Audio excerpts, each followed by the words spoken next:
Good morning. Welcome to Bibles and Bathrobes. I'm Sue Montgomery and I am so glad you're here. This morning we're going to talk about how to declutter your day.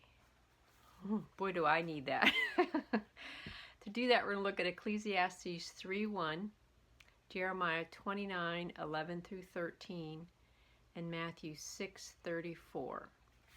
So Ecclesiastes 3:1, this is from the New International Version. There is a time for everything and a season for every activity under heaven. Hold that thought.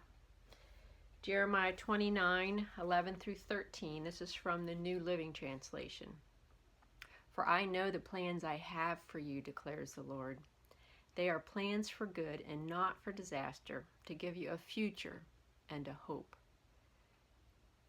In those days, when you pray, I will listen. If you look for me wholeheartedly, you will find me. And last, Matthew 6:34, and this is from the Message, and this is Jesus speaking. Give your entire attention to what God is doing right now. And don't get worked up about what may or may not happen tomorrow. God will help you deal with whatever hard things come up when the time comes.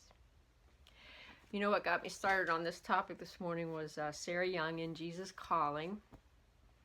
And on page 92, she starts out by saying, stop trying to work things out before their times have come. Accept the limitations of living one day at a time. When something comes to your attention, ask me whether or not it is part of today's agenda. If it isn't, release it into my care and go on about today's duties. That just sounds so nice and simple.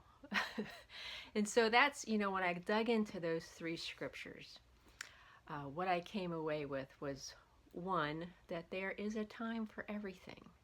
And not everything belongs on today's calendar. I use a calendar, an electronic calendar, and I'm a great planner. Sometimes that's good and sometimes it's not. But, if I tried to pull everything from the weeks ahead or the months ahead into today's calendar, all I would do would be spend all day reading that and worrying about that. What I need on that today is what God has for me today. So there is a time for everything that we need to attend to. Second, that God knows what it is and that we need to ask Him for His help. And third, that we should not bring tomorrow's worries in today's agenda. Jesus is really clear about that. He says, live today. Seek me today. Let me help you simplify your life today so that we can focus on the things that are on my to-do list instead of yours. I'm Sue Montgomery. This is Bibles and Bathrobes. God loves you, and so do I.